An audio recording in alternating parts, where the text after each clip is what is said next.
ಮದುವೆ ಆಗಿಲ್ಲದ ಹುಡುಗರಿಗೆ ಎದೆಭಾರ ಜಾಸ್ತಿ ಆದಾಗ ಬ್ರೆಸ್ಟ್ ಜಾಸ್ತಿ ಆಗಿದೆ ಅದನ್ನು ರಿಡಕ್ಷನ್ ಮಾಡೋದಕ್ಕೆ ಒಂದು ಬೆಸ್ಟ್ ಪ್ಲೇಸ್ ಬೇಕು ಅಂತ ಕೂಡ ಹುಡುಕ್ತಾ ಇರ್ತಾರೆ.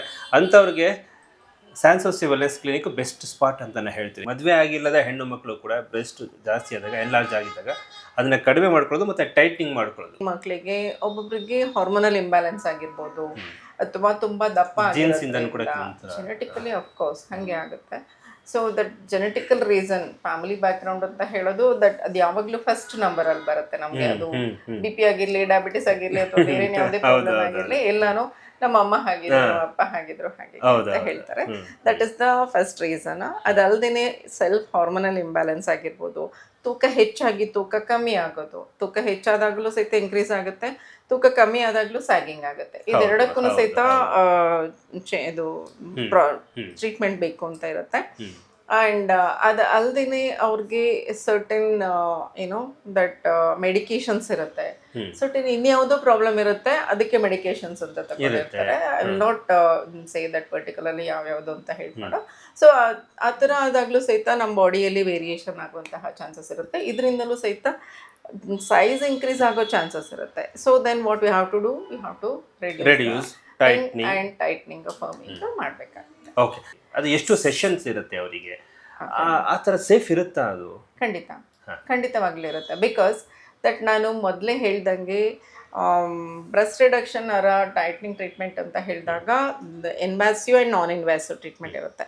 So we are not doing invasive treatment, ಅದೆಲ್ಲನೂ ಸಹಿತ surgical and other type of treatment ಇರುತ್ತೆ. ಸೊ ಇನ್ ಸ್ಯಾನ್ಸೂಸಿಲಿ ನಾವು ತರಾವರಿ ಟ್ರೀಟ್ಮೆಂಟ್ ಮಾಡ್ತೀವಿ.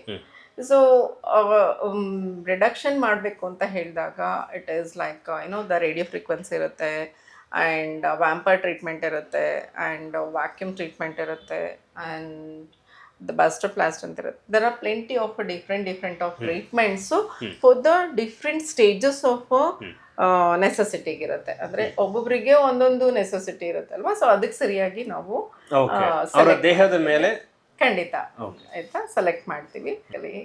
ಈಗ ಅವ್ರಿಗೆ ಸೇಫ್ ಇರುತ್ತೆ ಅದಕ್ಕೆ ಒಂದ್ಸಲ ಅವರು ಸ್ಯಾಗಿಂಗ್ ಬ್ರೆಸ್ಟ್ನ ಟೈಟ್ನಿಂಗ್ ಮಾಡಿಸಿದ ನಂತರ ಸೇಫ್ ಇರುತ್ತೆ? ಎಷ್ಟು ವರ್ಷ ತನಕ ಅದು ಅವ್ರನ್ನ ಕ್ಯಾರಿ ಮಾಡಬೇಕು? ಜವಾಬ್ದಾರಿ? Exactly, it is very much important question. Because ಒಂದ್ಸಲ ಇದು ಒನ್ ಟೈಮ್ ಟ್ರೀಟ್ಮೆಂಟ್ ಅಲ್ಲ. Again it is like it's not surgical. So one time treatment ಇಲ್ಲದಿದ್ದಾಗ ಜನರಲಿ ಒಂದು ಟ್ರೀಟ್ಮೆಂಟಿಂದ ಇನ್ನೊಂದು ಟ್ರೀಟ್ಮೆಂಟಿಗೆ ಅಂದರೆ ಟೋಟಲ್ ಒಂದು ಕೋರ್ಸ್ ಅಂತ ಹೇಳಿದಾಗ it comes like 5 to 10 sessions ತನಕ ಸಹಿತ ಬರುತ್ತೆ. It depends again person to person. ನನಗೆ ಬೇರೊಬ್ಬರಿಗೆ ಇನ್ನೊಬ್ರಿಗೆ ಬೇರೆ ಥರ ಅಂತ ಹೇಳೋ ಹಾಗೆ ಇರುತ್ತೆ. ಆ್ಯಂಡ್ ಅದ್ರ ಜೊತೆಗೆ it's a gap of the treatment 7 days ಇಂದ 10 days ತನಕ ಸಹಿತ ತಗೊಳ್ತೀವಿ ನಾವು. And sometimes it is like 15 days or 1 month ತನಕ. It depends upon the treatment, ಯಾವ ಟ್ರೀಟ್ಮೆಂಟ್ ಅವರು ತಗೋತಾ ಇದ್ದಾರೆ ಅಂತ ಹೇಳ್ಕೊಂಡು ನೋಡೋ ಹಾಗೆ. And again it is like ಏನು ಅಂತ ಹೇಳಿದ್ರೆ ಒಂದು ಸಲ ತಗೊಂಡಾಗ ಒಂದು ಕೋರ್ಸ್ ಒಬ್ರು ತಗೊಂಡ್ರು ಅಂತ ಇಟ್ಕೊಳ್ಳಿ.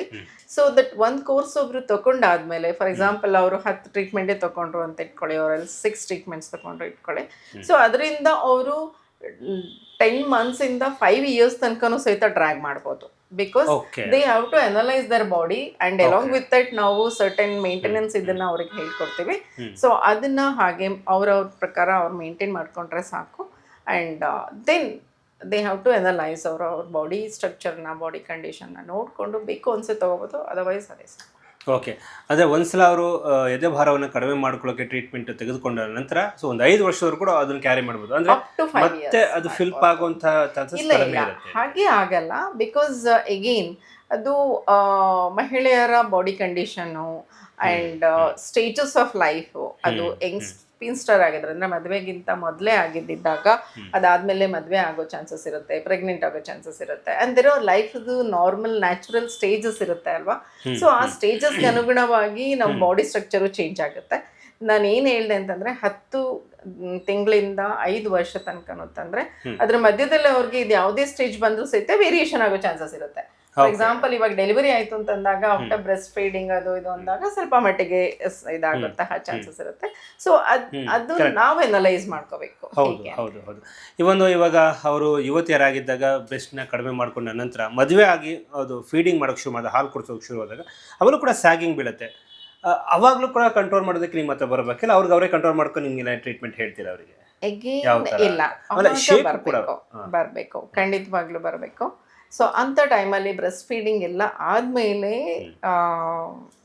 ಎನ್ಕ್ವೈರೀಸ್ ಬರುತ್ತೆ.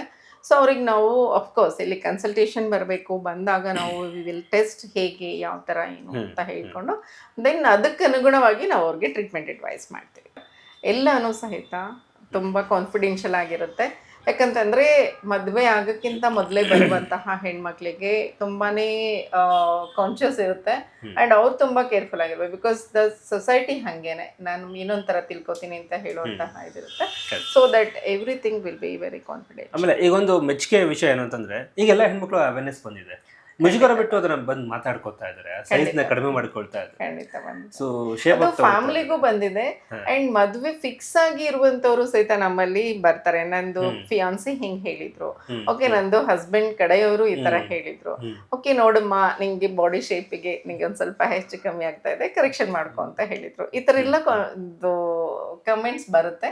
ಈ ತರ ಎಲ್ಲ ಅವೇರ್ನೆಸ್ ಇದೆ ಅವ್ರಿಗೆ. ಅಂದ್ರೆ ಓಕೆ ಬರೀ ಮದ್ವೆ ಅಂತ ಅಂದಾಗ, ಪಾರ್ಟ್ನರ್ ಅಂತ ಅಂದಾಗ ಬರೀ ಒಂದು ಬೇಸಿಕ್ ಪ್ರಿವಿಲೇಜಸ್ ಅಲ್ಲ, ಅದಲ್ದೇನು ನಾನು ಈ ತರ ಎಲ್ಲ ಕರೆಕ್ಷನ್ ಮಾಡ್ಕೋಬಹುದು, ನಾವ್ ಈ ತರ ಹೋಗ್ಬಹುದು ಕರೆಕ್ಟ್ ಅಂತ ಹೇಳುವಂತ ಓಕೆ. ಈಗ ಒಂದು ಆ ಹೆಣ್ಣು ಮಗಳಿಗೆ ಆ ಬಾಡಿಗಿಂತ ಜಾಸ್ತಿ ಆ ಬ್ರೆಸ್ಟ್ ಜಾಸ್ತಿ ಎದ್ದು ಕಾಣಿಸ್ತಾ ಇರುತ್ತೆ, ಬಟ್ ಜಾಸ್ತಿ ಇರುತ್ತೆ.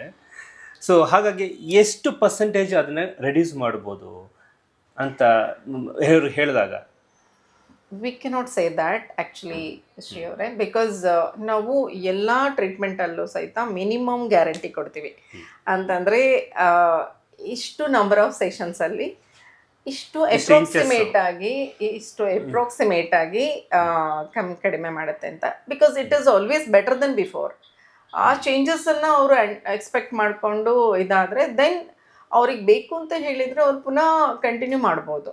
ಮಿನಿಮಮ್ ಗ್ಯಾರಂಟಿ ಅಂತೂ ಕೊಡ್ತೀವಿ. ಓಕೆ. ಬ್ರೆಸ್ಟಸ್ ಕಡಿಮೆ ಆದ ನಂತರ ಸೊ ಹೆಲ್ತಿನಲ್ಲಿ ಏನೋ ವ್ಯತ್ಯಾಸಗಳಾಗಲ್ವಾ? ಖಂಡಿತ ಇಲ್ಲ, ನೋ ಸೈಡ್ ಎಫೆಕ್ಟ್. ಖಂಡಿತ ಇಲ್ಲ, ನೋ ಸೈಡ್ ಎಫೆಕ್ಟ್. ಅವ್ರ ಫ್ಯೂಚರ್ ನನ್ನ ಹತ್ರ ಬರ್ತಾರೆ. ಇವತ್ತಿನೊಬ್ರು ಬಂದಿದ್ರು. ಸೊ ಇಸ್ ಲೈಕ್ ಮ್ಯಾಮ್ ನನಗೆ ಫ್ಯೂಚರಲ್ಲಿ ನನಗೇನು ಪ್ರಾಬ್ಲಮ್ ಇಲ್ವಾ, ನನಗೆ ಹುಡುಕ್ತಾ ಇದ್ದಾರೆ, ನಾನು ನಾಳೆ ಮದುವೆ ಆದ್ಮೇಲೆ ಪ್ರೆಗ್ನೆನ್ಸಿ ಆದಾಗ ಡೆಲಿವರಿ ಆಗಬೇಕಾದ್ರೆ ಏನು ತೊಂದರೆ ಇಲ್ವಾ ಅಂತ ಹೇಳ್ತಾರೆ.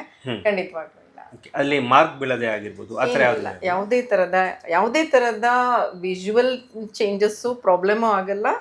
ಆ್ಯಂಡ್ ಇಂಟರ್ನಲಿ ಪ್ರಾಬ್ಲಮ್ಮು ಸಹಿತ ಹೆಲ್ತಿಗೂ ಆಗಲಿ ಯಾವುದಕ್ಕೂ ಏನು ಆಗೋದಿಲ್ಲ. ಎಸ್ ವೀಕ್ಷರ, ಇದು ಸನ್ಸಸ್ ವೆಲ್ನೆಸ್ ಕ್ಲಿನಿಕ್ ಬ್ರೆಸ್ಟ್ ಸೈಜ್ನ ಕಡಿಮೆ ಮಾಡ್ಕೊಳ್ಳೋಕ್ಕೆ, ಎನ್ಲಾರ್ಜ್ನ ಕಡಿಮೆ ಮಾಡ್ಕೊಳ್ಳೋಕ್ಕೆ, ಅಥವಾ ಶೇಪ್ ಅಪ್ ತೊಗೊಳೋದಕ್ಕೆ, ಆರೋಗ್ಯವಾಗಿರೋದಕ್ಕೆ, ನಿಮ್ಮ ಸೌಂದರ್ಯನ ಮತ್ತಷ್ಟು ವೃದ್ಧಿಸ್ಕೊಳ್ಳೋದಕ್ಕೆ ಇದು ಸನ್ಸಸ್ ವೆಲ್ನೆಸ್ ಕ್ಲಿನಿಕ್ ಒಮ್ಮೆ ಭೇಟಿ ಕೊಡಿ. ನೀವು ಕೇಳಿದ್ರಿ ಎಷ್ಟು ಕಾಸ್ಟ್ ಆಗುತ್ತೆ ಅಂತ ಹೇಳ್ಕೊಂಡು, Sans Souci is famous for always it is like ನಮ್ಮದು ಕಾಸ್ಟು ಬೇರೆಯವ್ರಿಗಿಂತ ಖಂಡಿತವಾಗ್ಲು ಬೇರೆಯವ್ರಿಗಿಂತ ಲೋವರ್ ಲೆವೆಲ್ ಅಲ್ಲೇ ಇರುತ್ತೆ ಅಂತ ಹೇಳಿ. ಹಾಗೆ ನಮ್ಮ ವಿಡಿಯೋಸ್ ನೋಡ್ಕೊಂಡು ಬಂದ್ರು ಕೂಡ ಕಡಿಮೆ ಇರುತ್ತೆ, ಖಂಡಿತವಾಗ್ಲೂ ಇರುತ್ತೆ. ಸೊ ಲೈಕ್ ನಾವು ಫಸ್ಟೇ ಕೇಳ್ತೀವಿ ನೀವು ಎಲ್ಲಿಂದ ಬಂದಿದ್ದೀರಾ ಅಂತ ಹೇಳ್ಕೊಂಡು, is right news R any other thing ಅಂತ ಹೇಳ್ಕೊಂಡು, ಸೊ ದಟ್ ಆಟೋಮೆಟಿಕಲಿ ಇದು ರೈಟ್ ನ್ಯೂಸ್.